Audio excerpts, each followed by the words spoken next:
Assalamualaikum warahmatullahi wabarakatuh. Oke, jumpa lagi dengan saya Egy Rosi Subiakto. Kali ini kita ada di mata kuliah Software Requirement Engineering. Topik bahasan yang akan kita bahas hari ini adalah Impact Analysis atau analisis dampak. Oke, ada beberapa hal yang akan kita bahas mengenai analisis dampak. Ada 5 poin. Yang pertama nanti pendahuluan impact analysis, kemudian apa itu impact analysis ya, pengertiannya. Lalu yang ketiga perubahan perangkat lunak, yang keempat strategi impact analysis, dan yang kelima adalah metric impact analysis. Oke, kita ke yang pertama dulu. Ya, di pendahuluan ini bahwa kata kunci dari impact analysis ini berawal dari perubahan ya. Jadi perubahan ini merupakan properti yang tak terhindarkan dari perangkat lunak apapun untuk sejumlah alasan. Namun perubahan perangkat lunak jika tidak dikontrol dengan baik ini akan menyebabkan kerusakan perangkat lunak tersebut ya. Ya, kata kuncinya ada pada perubahan. Kenapa perubahan ini harus kita kendalikan? Nah, misalkan di sini ada contoh ketika Mozilla punya 2 juta baris kode yang dianalisis atau SLOC, ini ada indikasi kuat bahwa perangkat lunak semakin memburuk secara signifikan ya, disebabkan karena perubahan yang tidak terkendali. Hal ini membuat perangkat lunak diperbaiki dengan begitu keras ya, karena tadi ya terdapat 2 juta baris kode yang dianalisis, maka menandakan bahwa ada hal buruk yang terjadi. Nah, di sini berarti terjadi perubahan dan harus kita kendalikan. Oke. Kemudian untuk pengertian impact analysis itu sendiri atau analisis dampak, jadi di sini merupakan sebuah alat untuk mengendalikan perubahan dan untuk menghindari kerusakan perangkat lunak yang bisa disebabkan oleh hal-hal tersebut ya. Kemudian ada juga pengertian dari pakar nih, ada Bonner dan Arnold mendefinisikan bahwa analisis dampak ini sebagai aktivitas ya, sebagai aktivitas yang mengidentifikasi konsekuensi potensial termasuk efek samping dan efek perubahan, atau memperkirakan apa yang perlu diubah untuk mencapai perubahan sebelum dibuat. Nah, di sini sebagai sebuah aktivitas. Jadi kita di sini lakukan identifikasi kira-kira apa perubahannya, kemudian perubahan ini bisa termasuk perubahan secara efek samping atau efek perubahan yang ditimbulkan ya. Kemudian memperkirakan apa yang perlu diubah ya. Nah, untuk impact analysis sendiri, ini output dari impact analysis dapat digunakan sebagai dasar untuk memperkirakan biaya yang terkait dengan perubahan. Nah, biaya perubahan dapat digunakan untuk memutuskan apakah akan diterapkan tergantung pada rasio. Rasio di sini bisa biaya atau manfaat. Nah, kemudian di sini ada gambar bahwa proses pembangunan kurang ideal. Di sini situasi masih memungkinkan terdapat perubahan kebutuhan yang mempengaruhi semua representasi sistem yang ada. Oke, kita perhatikan ada 2 bagian di sini. Ada software lifecycle object SLO yang terkena dampak yang sebelah kanan. Kemudian yang sebelah kiri akibat perubahan dalam fase yang berbeda di sebelah kiri. Oke, nah kita baca dari sebelah kiri di origin phase ya. Requirement development, ketika terjadi perubahan pada requirement development, ini akan berpengaruh atau punya dampak pada requirement. Nah, di sini ya sudah jelas tanda panahnya. Nah, kemudian jika terdapat perubahan di fase desain, ini otomatis akan berpengaruh juga pada requirement. Nah, requirement-nya ini akan ada perubahan juga, kemudian desain elemen ya, elemen perancangan juga akan berubah ya ketika perubahan itu terjadi di fase desain. Nah, ini akan lebih parah lagi ketika perubahan terjadi pada fase implementasi. Nah, ini akan berpengaruh pada step-step sebelumnya ya, baik pada requirement-nya itu sendiri, kemudian elemen perancangannya, lalu pada kodenya juga pasti akan terpengaruh. Nah, semakin perubahan terjadi di step yang bawahnya ini, maka otomatis step sebelumnya akan terpengaruh. Nah, bisa kita lihat tanda panahnya. Berarti proses yang di sebelah kiri ini akan mempengaruhi terhadap apa yang ada di sebelah kanan. Kita lihat tanda panah ya. Cara bacanya dengan membaca tanda panah seperti yang sudah saya jelaskan sebelumnya. Oke. Nah, ini penjelasan lebih detail. Jadi apa itu SLO? Jadi ada mungkin pertanyaan software lifecycle object. Nah, ini SLO ini disebut juga produk perangkat lunak. Nah, di sebelah sini tadi sudah dijelaskan ada software lifecycle object. Apa itu SLO? Ya, ini disebut juga sebagai produk perangkat lunak atau produk hasil kerja. Nah, inilah pusat dari analisis dampak ya. Jadi produk perangkat lunak ini merupakan pusat dari analisis dampak. Oke. Sebuah SLO, software lifecycle object, ini sebuah artefak yang dihasilkan selama proyek. Nah, ini contohnya ada kebutuhan, komponen arsitektur, kelas, dan sebagainya. Ini komponen-komponen atau contoh dari SLO, software lifecycle object ya. Objek dari proses pengembangan perangkat lunak. Kemudian SLO ini saling terhubung satu sama lain melalui hubungan jaringan. Hubungan dapat terjadi antara SLO dari jenis yang sama, misalkan SLO ini hubungannya dari kebutuhan dengan kebutuhan yang lain. Ini kalau dari jenis yang sama, atau SLO dari berbagai jenis. Contoh misalkan satu kebutuhan berkaitan dengan komponen arsitektur ya. Jadi dari kebutuhan A kemudian ditransformasikan menjadi komponen C, misalkan seperti itu. Oke, selanjutnya, nah, sebagai contoh di sini dua kebutuhan dapat saling berhubungan untuk menandakan bahwa mereka berhubungan satu sama lain. Sebuah kebutuhan juga dapat dihubungkan ke komponen arsitektur. Misal untuk menandakan bahwa komponen di sini menerapkan kebutuhan ya. Tadi seperti saya bilang di pembahasan sebelumnya juga sudah dijelaskan ada proses transformasi kebutuhan ya, seperti kita melihat rekam jejak bahwa satu komponen perangkat lunak ini bisa berasal dari beberapa sumber kebutuhan di situ ya. Nah, kemudian materi selanjutnya ini analisis dampak juga sering dilakukan untuk menganalisis hubungan berbagai entitas di dalam sistem. Ini dibedakan menjadi dua jenis analisis. Yang pertama ada analisis ketergantungan. Di sini interdependensi yang kemarin ya. Hubungan rinci antar entitas program, misalnya variabel atau fungsi yang diambil dari source code. Ya, ini ketergantungan ya. Kemudian analisis rekam jejak, ini juga di materi sebelumnya ada traceability. Jadi analisis hubungan yang telah diidentifikasi selama pengembangan antara semua jenis SLO. Nah, dengan demikian analisis rekam jejak cocok untuk menganalisis hubungan antar kebutuhan, komponen arsitektur, dokumentasi, dan sebagainya. Rekam jejak ya, atau traceability. Ini sudah dibahas di materi sebelumnya. Nah, di sini dampaknya apa? Nah, seperti itu. Nah, kemudian ada Arnold dan Bonner ini mendefinisikan set ya dalam analisis dampak menjadi 4 bagian. Yang pertama ada system set, kemudian starting impact set, yang ketiga estimated impact set, yang keempat actual impact set ya.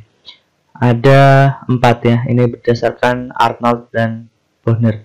Oke, kita bahas satu persatu. Nah, Untuk sistem set sendiri ini merupakan himpunan semua SLO ya, semua software lifecycle object, objek-objek yang ada di dalam perangkat lunak dalam sistem. Nah, semua set lain adalah himpunan dari bagian himpunan ini. Jadi sistem set ini himpunan semua SLO ya, lengkap di sini di dalam sistem set. Kemudian yang kedua ada starting impact set SIS. Ini merupakan sekumpulan objek yang awalnya harus diubah. Kemudian apa fungsinya dari starting ini? Biasanya berfungsi sebagai masukan atau input untuk mempengaruhi pendekatan analisis yang digunakan untuk menemukan estimated impact set ya. Starting ini berarti awalan dari sekumpulan objek yang harus diubah. Awalnya ini ada beberapa objek yang harus diubah. Nanti digunakan untuk estimated impact set ya selanjutnya. Nah, estimated ini berarti perkiraan impact set atau dampak yang terdampak ya, selalu meliputi SIS dan oleh karena itu dapat dipandang sebagai perluasan dari SIS. SIS ini tadi starting impact set ya, jadi perluasan dari SIS. Hasil pengembangan dari penerapan aturan propagasi perubahan model objek internal yang berulang-ulang sampai semua benda yang mungkin akan terpengaruh ditemukan. Nah, jadi di sini estimated ini kita bisa memperkirakan kira-kira objek mana saja yang akan terpengaruh ya, akan terpengaruh oleh perubahan yang kita lakukan di fase SIS tadi. Nah, kemudian di sini ditekankan bahwa idealnya SIS dan AIS, jadi starting impact set dan estimated impact set ini harus sama ya, karena apa yang kita mulai berarti perkiraannya juga harus sama, yang berarti dampak terbatas pada apa yang awalnya dianggap berubah. Nah, di sini maksudnya apa yang akan diubah ini sesuai dengan perkiraan yang akan diubah ya. Jadi antara input dan output juga harus sama ya. Kemudian yang keempat, aktual ya. Ini memiliki SLO yang telah terpengaruh setelah perubahan dilaksanakan. Nah, ini dalam skenario kasus terbaik AIS dan AIS adalah sama, yang berarti bahwa estimasi dampak yang sempurna. Nah, di sini bisa dikatakan bahwa actual impact set dan estimated ini sama. Jadi kita baca dari sini, kita mulai starting. Nah, starting ini kita punya beberapa perubahan, lalu estimated jadi perkiraan ini sama dengan starting tadi. Nah, itu idealnya seperti itu. Kemudian selanjutnya antara estimated dengan aktual ini juga sama. Nah, ini bisa dikatakan sebagai skenario terbaik. Nah, apabila ada skenario di luar itu, maka estimasi dampaknya ini bisa dikatakan kurang sempurna. Nah, seperti itu. Oke, selanjutnya ada perubahan ya. Perubahan ini seperti tadi dikatakan ada perubahan primer dan sekunder. Nah, di mana apabila perubahan primer ini disebut sebagai dampak langsung ya, sesuai dengan SLO yang diidentifikasi dengan menganalisis bagaimana efek dari perubahan yang diusulkan yang mempengaruhi sistem. Nah, untuk perubahan primer ini, analisis ini biasanya sulit untuk mengotomatisasi karena didasarkan pada keahlian manusia ya, karena ini tidak bisa sulit untuk diotomatisasi ya, karena analisis dampaknya dilakukan oleh manusia. Nah, selanjutnya ada dampak yang tidak langsung. Kalau yang langsung ini perubahan primer, yang sekunder ini bisa berarti dampak yang tidak langsung ya. Primer tadi dampak langsung, yang sekunder adalah dampak tidak langsung. Nah, untuk dampak yang sekunder atau dampak tidak langsung ini terdiri dari dua bentuk. Yang pertama ada side effect atau efek samping ya. Ini perilaku yang tidak diinginkan yang dihasilkan dari modifikasi yang diperlukan untuk melaksanakan perubahan. Nah, perlu diketahui kalau efek langsung tadi berarti efek yang terjadi kemudian gejalanya dapat dilihat secara langsung. Perubahannya apa dalam perangkat lunak itu bisa dilihat secara langsung. Nah, kalau yang tidak langsung ini berasal dari perilaku yang tidak diinginkan. Ini hasil dari efek langsung tadi, ada efek-efek yang ditimbulkan berdasarkan modifikasi yang diperlukan. Nah, ketika kita ada perubahan kemudian kita modif, di situ ada efeknya ya, terjadi side effect. Nah, efek samping mempengaruhi stabilitas dan fungsi dari sistem dan ini harus dihindari.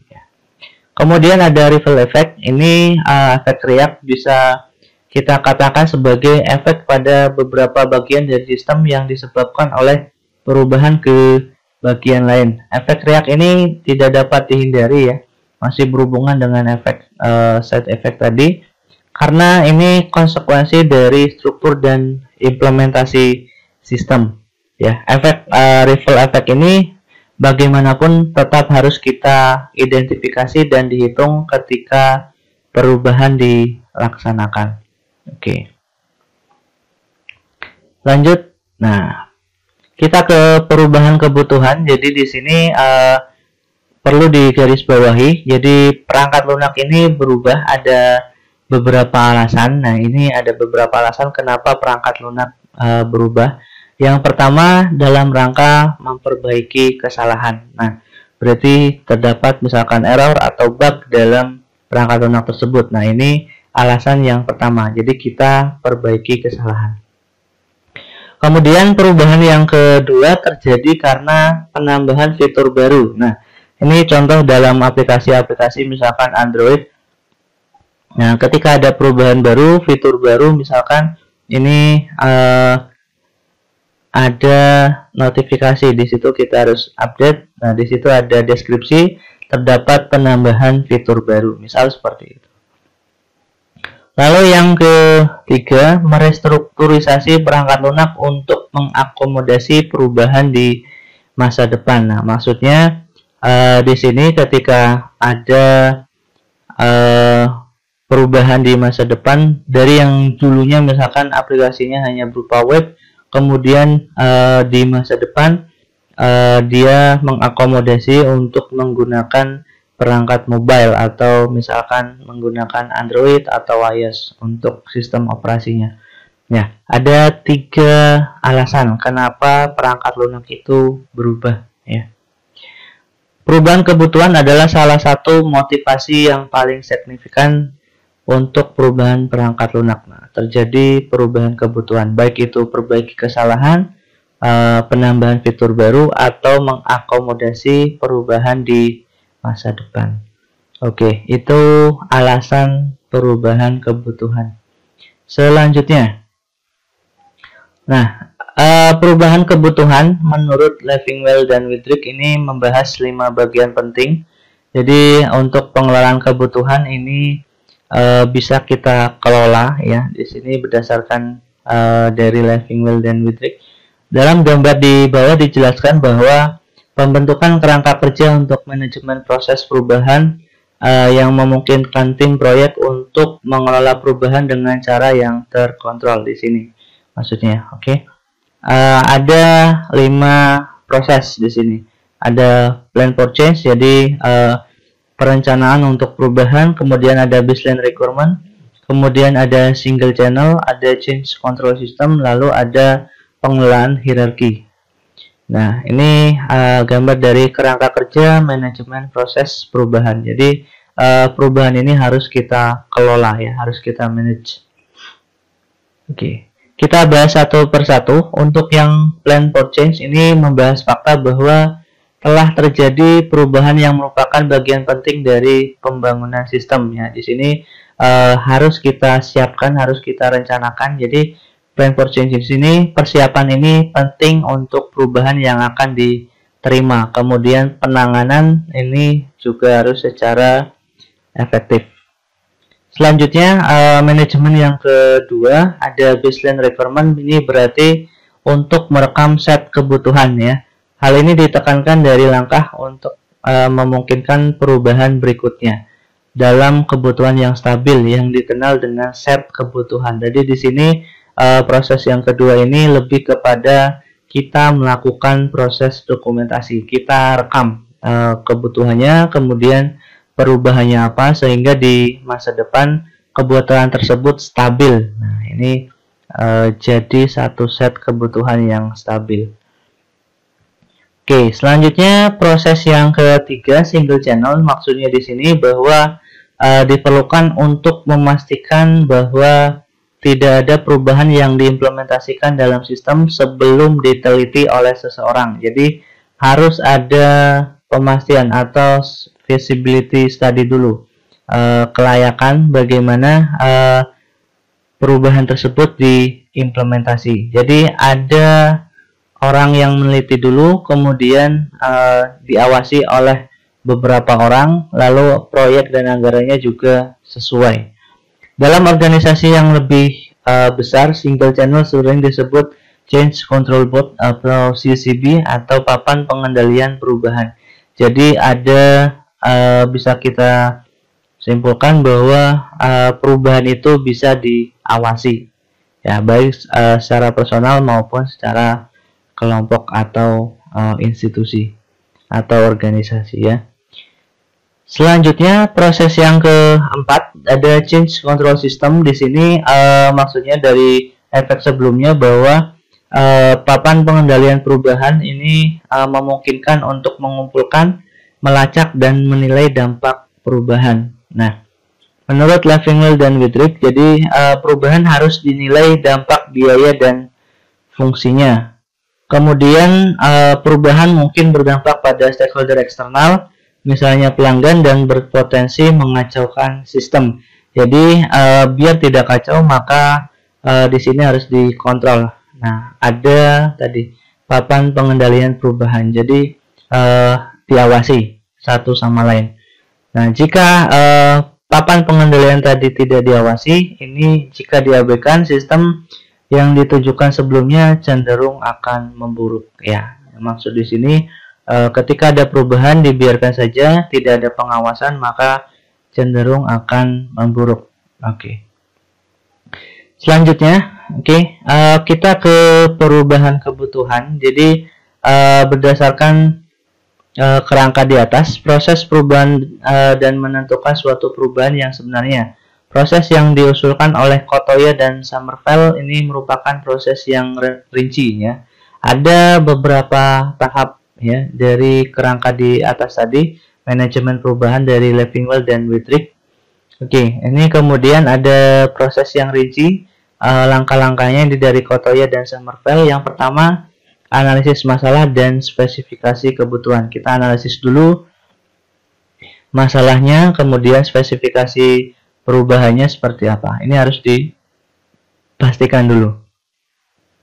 Lalu yang kedua, mengubah analisis dan biaya. Ini pada gilirannya terdiri dari yang pertama, memeriksa validitas permintaan perubahan, lalu cari kebutuhan yang terkena dampak secara langsung, cari kebutuhan terkait, kemudian usulkan perubahan kebutuhan, selanjutnya menilai biaya perubahan, lalu menilai biaya penerimaan.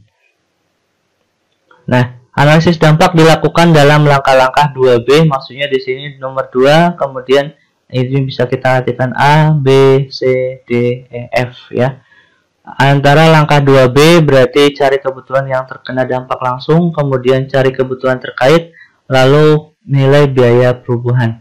Dengan mengidentifikasi kebutuhan dan komponen sistem yang terpengaruh. Nah, di sini analisis harus dinyatakan dalam usaha yang dibutuhkan, waktu, uang atau biaya, dan sumber daya yang tersedia. Lalu yang ketiga, proses yang rinci dari Kotoya dan Sommerfeld ini perubahan pada fase implementasi. Ini juga harus kita awasi ya. Kemudian ada strategi untuk analisis dampak ya. Untuk berbagai strategi melakukan analisis dampak, diantaranya lebih erat dengan proses rekayasa kebutuhan daripada yang lain. rekayasa kebutuhan atau requirement engineering ya. Strategi umumnya, secara umum yang pertama menganalisis rekam jejak atau ketergantungan informasi ya. Berhubungan dengan materi sebelumnya, kita perlu analisis rekam jejak kebutuhan. Lalu yang kedua memanfaatkan teknik slicing. Oke, apa itu slicing nanti dijelaskan. Kemudian yang ketiga, konsultasi spesifikasi perancangan dan dokumentasi lainnya. Konsultasi ini bisa dilakukan dengan tim atau dengan orang yang sudah berpengalaman, yang sudah expert ya. Yang keempat, wawancara dengan developers yang berpengetahuan atau di sini yang sudah berpengalaman dan tahu apa inti masalahnya. Selanjutnya, nah, strategi analisis dampak ini ada dua kategori. Yang pertama automatable, ini otomatis, dan yang kedua ada manual ya, otomatis dan manual. Oke, seperti apa bedanya? Yang pertama, automatable ini strategi analisis dampak sering menggunakan metode algoritma untuk mengidentifikasi perubahan dan dampak secara tidak langsung ya. Sebagai contoh, hubungan grafik untuk kebutuhan dan SLO dapat digunakan dengan algoritma. Jadi di sini analisis dampaknya dilakukan dengan otomatis yang menggunakan algoritma yang ditanamkan di dalam sistem. Oke, syarat untuk strategi yang otomatis ini spesifikasinya harus terstruktur dulu. Berarti bahwa spesifikasi konsisten dan lengkap, termasuk beberapa informasi semantik atau informasi yang saling berhubungan. Jadi syarat utama yang pertama, kalau mau menerapkan yang otomatis ini spesifikasinya harus terstruktur. Spesifikasinya harus terstruktur ya. Setelah itu syarat yang lain, spesifikasi dapat digunakan oleh alat untuk melakukan analisis dampak secara otomatis ya. Selain itu, ketergantungan kebutuhan dalam web dan model objek adalah contoh spesifikasi terstruktur. Ini contohnya ya. Ketergantungan kebutuhan dalam web, kemudian model objek, ini contoh spesifikasi yang terstruktur sehingga bisa dilakukan proses otomatis, automatable. Lalu strategi secara otomatis membahas rekam jejak dan analisis ketergantungan biasanya digunakan untuk menilai perkiraan dampak dengan mengidentifikasi perubahan sekunder yang diperlukan karena perubahan utama sistem ya.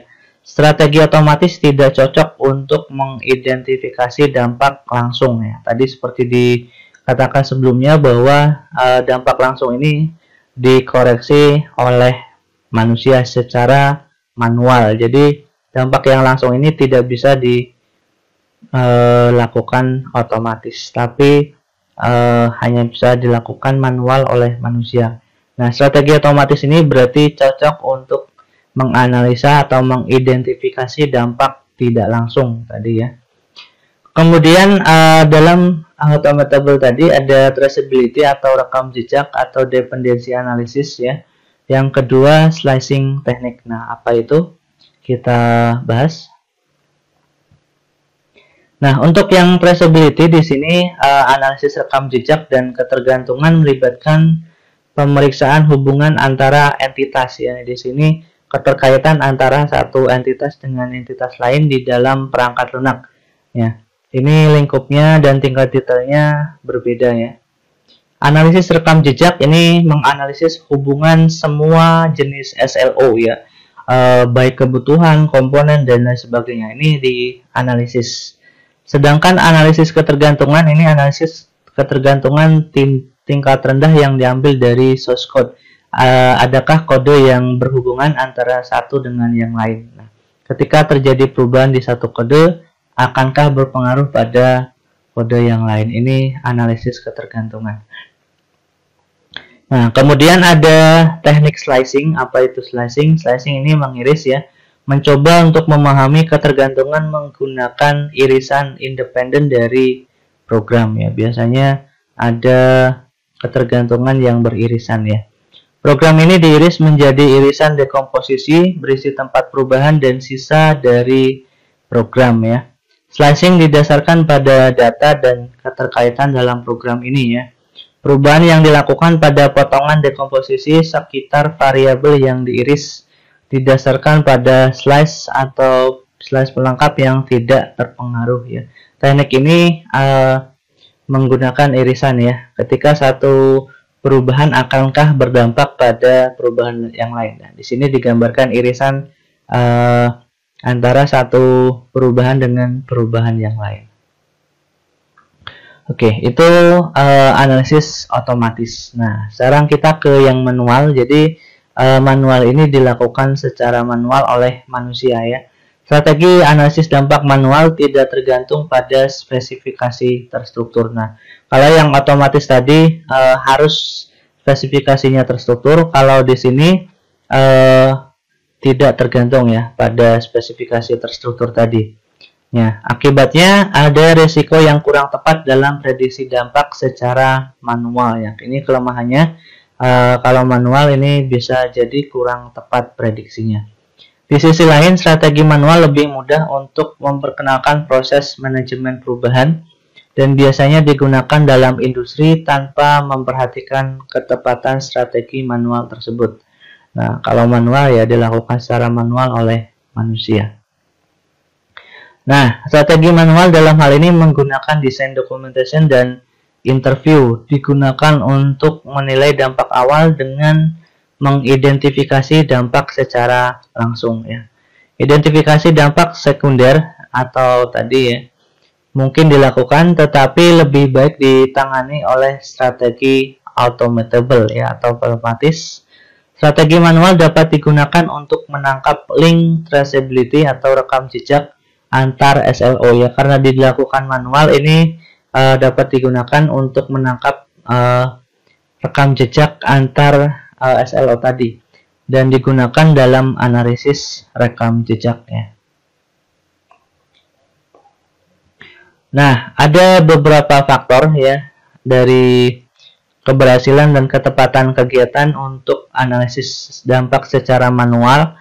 Yang pertama, pengetahuan dan keterampilan orang yang melakukan analisis. Nah, karena manual maka orang yang punya sedikit wawasan tentang sistem kemungkinan besar akan punya masalah. Jadi berpengaruh ya. Semakin dia punya pengetahuan lebih dan keterampilannya, maka kemungkinan masalahnya juga akan sedikit. Ini yang pertama.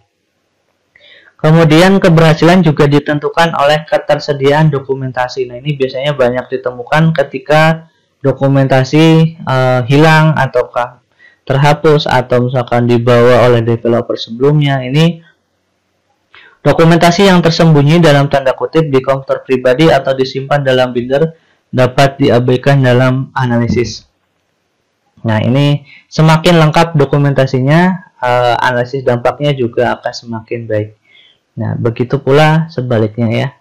Kemudian yang ketiga, jumlah informasi yang disampaikan dalam dokumentasi ya. Sketsa sederhana perancangan yang umum gagal untuk mengekspresikan hubungan semantik antara kelas atau komponen arsitektur.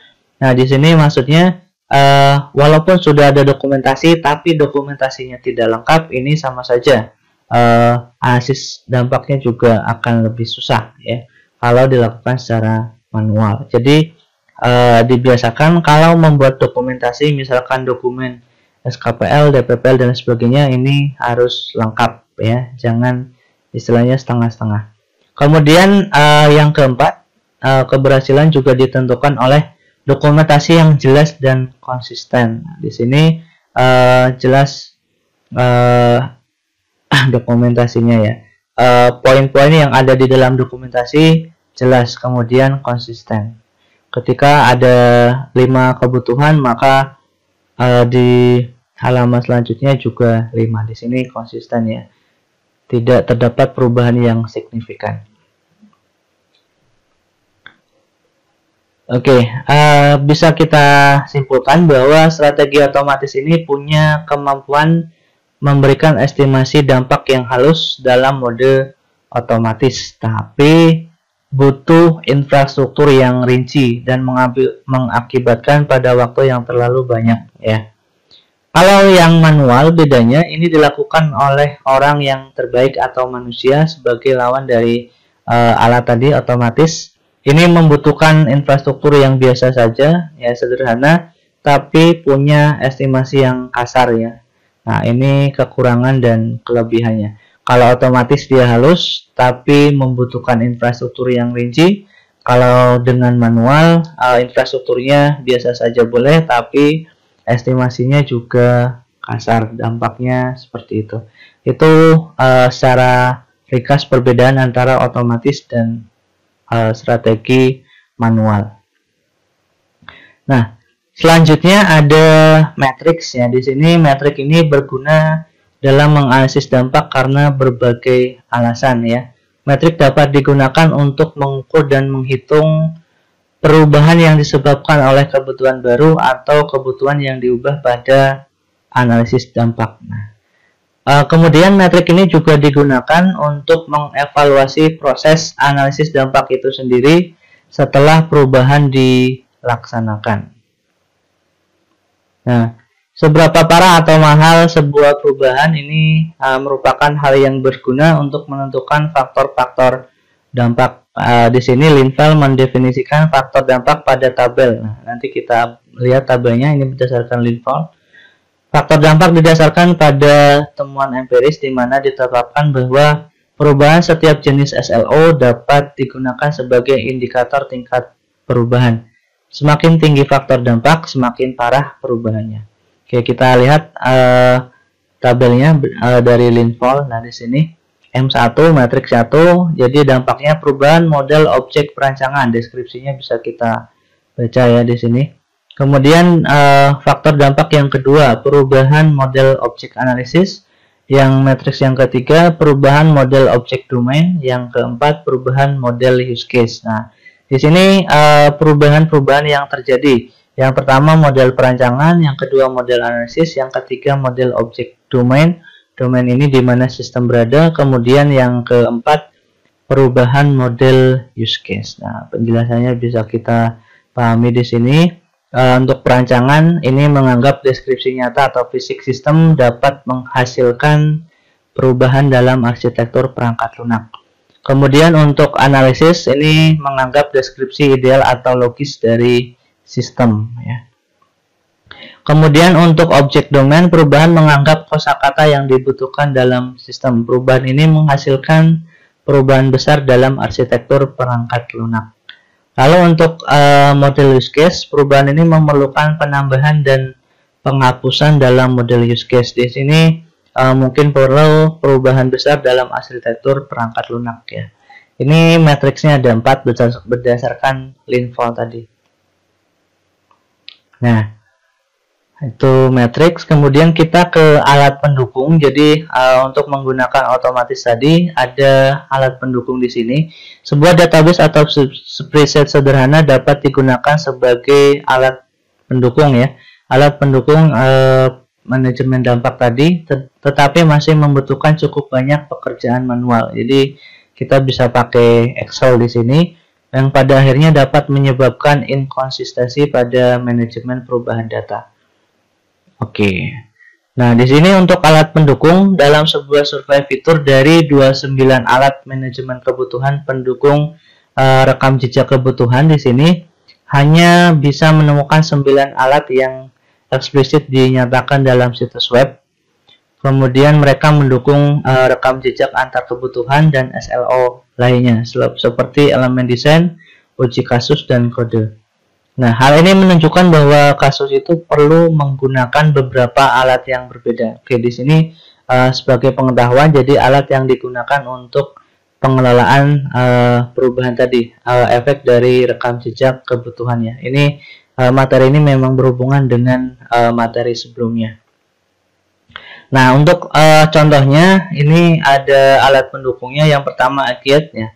Mungkin dulu ada yang bertanya apa alat pendukung untuk analisis dampak. Aggiat yang tool ini diusulkan untuk pendekatan mengekstraksi dependensi terutama untuk source code. Kemudian masukan untuk pendekatan ini perangkat skenario dan pengujian beberapa jejak hipotesis. Yang ini menghubungkan skenario dalam SLO. Kemudian pendekatan menghitung footprint dari skenario, yaitu source code dari source code yang menutupi berdasarkan footprint dan hipotesis jejak yang menghasilkan jejak yang tersisa. Nah, oke, ini alatnya ya, contoh alatnya. Oke, sudah selesai materi mengenai impact analysis atau analisis dampak. Oke, jika masih belum jelas bisa komentar di bawah sini atau bisa ditanyakan di forum. Oke, terima kasih. Demikian penjelasan dari saya. Kurang lebihnya minta maaf. Wassalamualaikum warahmatullahi wabarakatuh.